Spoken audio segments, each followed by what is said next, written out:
Russia's defense ministry claimed on Wednesday that its troops had destroyed the last Ukrainian warship 2 days ago in the port of Odessa with a missile strike. The Ukrainian Navy declined to comment, The Independent reported. The last warship of the Ukrainian Navy, Yuri Olafyarenko, was destroyed in a warship anchored in the port of Odessa, said Russian Defense Ministry spokesman Igor Konashenkov.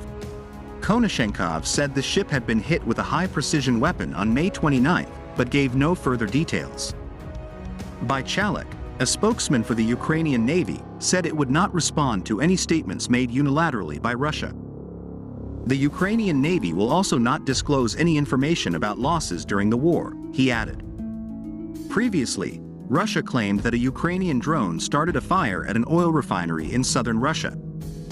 In addition, airstrikes also hit a Russian town near the border for the third time within a week, destroying buildings and burning vehicles. Meanwhile, the following are other developments regarding the Russian-Ukrainian war situation. 500 people remain in Bakhmut. There are only about 500 people still living in Bakhmut, according to the town's mayor Alexei Reva. That number pales in comparison to the 70,000 people who lived in the eastern Ukrainian city before the war broke out. Bakhmut has been the target of fierce fighting for the past year. Both Ukraine and Russia claim control of the city. The Dutch Prime Minister says the European Union must sanction Russia for complicity in child abductions. The EU is expanding its sanctions against Russia so they can target Russians involved in kidnapping children from Ukraine. Dutch Prime Minister Mark Rutte said, "The 11th sanctions package we are working on includes an option to pursue those responsible for child abductions." Addressing a joint conference in The Hague with Polish Prime Minister Mateusz Morawiecki, he added, "This is something we're working on." Another point of focus is sanctions circumvention. It is possible to catch up with the people in charge. Macron said the war crimes trial may have to be postponed because Putin's negotiations are a priority. French President Emmanuel Macron says negotiations with Vladimir Putin regarding the war in Ukraine should probably take priority over bringing down war crimes charges against him.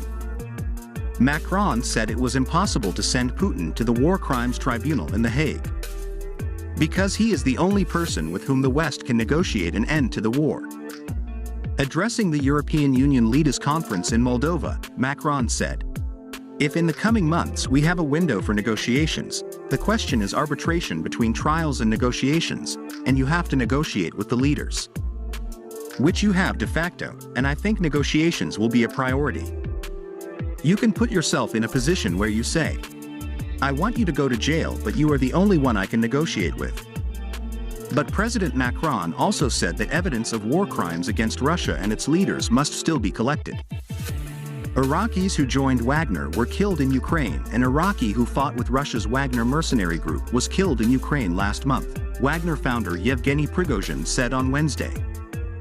Abbas Abuthar Witwit is the first confirmed person of a Middle Eastern native to have died in the conflict.